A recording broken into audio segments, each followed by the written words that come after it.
Egyptah, land of the Twa. The little short Hutu Twa people in the Ivory Coast, I think it's in Zaire or the Congo, in that area. That's where those people congregate. Now Bes was the oldest deity in the Nile.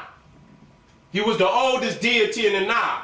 This is Ptah, which the Greeks named Egypt after. Egyptah. So they knew when they came in, they knew where the origin of Kemet came from. This is the Twa.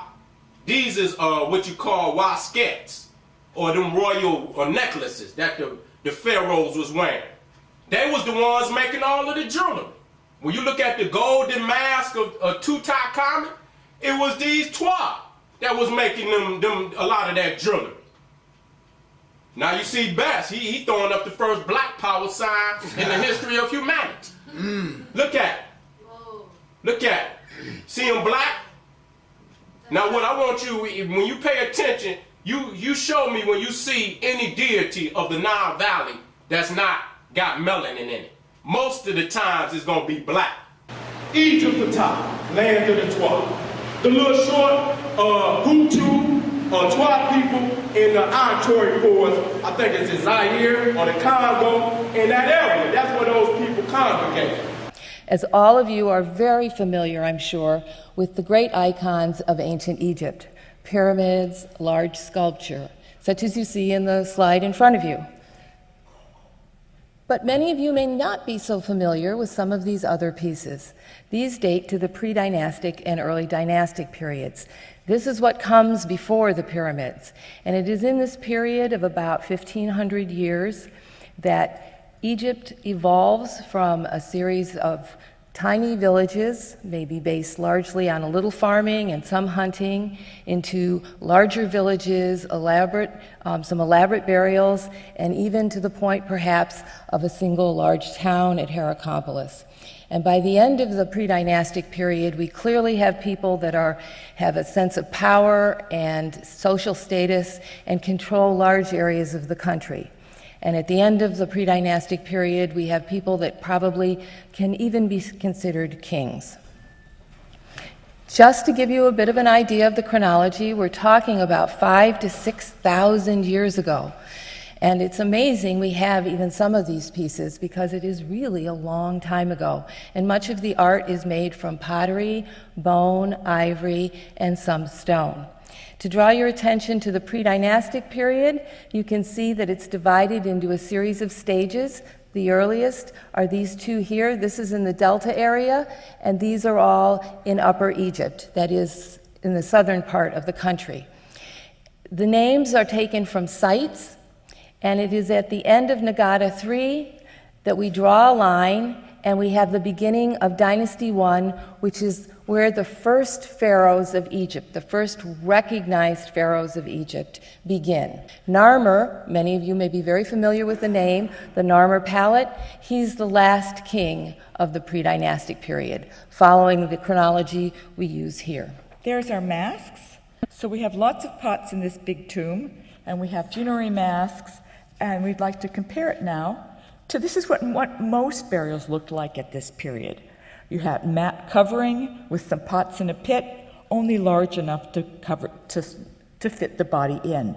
So this gives you some idea of the wealth and effort that has gone into Tomb 16. And altogether, this created a complex that we can tentatively reconstruct like this, possibly imitating the owner's earthly residence, with household members holding their same place in death as they did in life. And the fine artifacts here and in all of the human tombs indicate high-status owners, presumably family and courtiers. But amongst them, the most favored seems to have been a male dwarf, among other features familiar from ancient Egyptian depictions of dwarfs. Now, our dwarf stood just under 4 feet tall, but his legs were incredibly stunted, as well as twisted, so that the stance of this early dynastic dwarf figurine from Tel Afarka is probably no exaggeration. He probably did stand that bow-legged. And while female dwarfs are much more common among the pre-dynastic ivories, possibly due to their association with fertility and childbirth or ritual dancing. In the court of the First Dynasty kings, it was male dwarves that were honored by burial amongst the retainers around the royal tombs and commemorated with high-quality stela, showing that they were valued personal attendants as they would continue to be in the Old Kingdom. But there are already several indications that our dwarf was already a very highly valued companion. Foremost amongst them is the location of his grave, which was beneath the floor of the funerary chapel appended to the tomb. Now, burial here seems to be an incredible honor, associating the dwarf intimately with the owner of Tomb 16 in death, as he no doubt was in life. This possible portrait further suggests recognition of the dwarf. Now, although it was found on the surface, this remarkable piece may well represent our dwarf with his bowed legs and his short little arms. And this is the only flint figurine in human form known to me. And the care with which the stone has been chosen to provide him with the sash across the abdomen and a little kilt is really quite remarkable. But perhaps the best indication of the special status of this dwarf is his age. At approximately 40 years of age, he is the oldest person in the tomb complex. The excavation of Tomb 51 in the center rewarded us with another dwarf, which is perhaps not entirely coincidental, given the later evidence of dwarves as the tenders of animals, animal carers, things like that. Here we see dwarves with both a leopard and monkeys.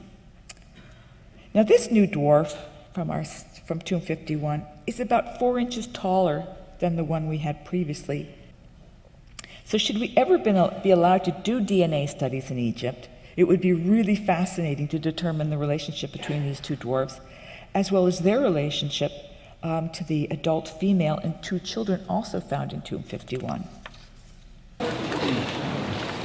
Look at the 12. The god best, this is coming out, the Egyptian, the gods of the Egyptians, he used bones. The god best, the first god anthropomorphically depicted. It is the primitive human form of Horus I, best Horus being the earliest type of the pygmy Ptah. The human type was not given to any before Ptah, so that the above shows that the ancient Egyptians left indelible proof in their mythology of their descent from the first human, which was the pig, which was the 12. And so you see right here, which he won't show, where our peoples is still located today, in the Congo. They are the masters of the rainforest. They are the masters of medicine.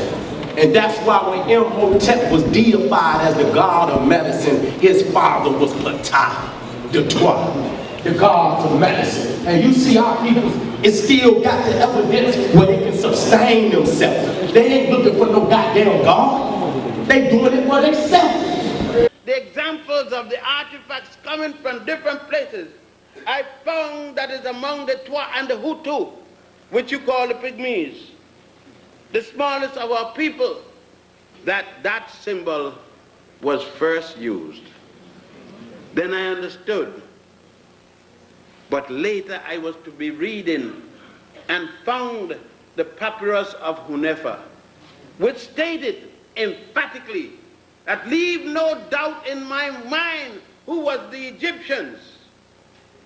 It leave no doubt in my mind. Hunefa is writing, we came from the beginning of the Nile, where God happy dwells, at the foothills of the mountain of the moon.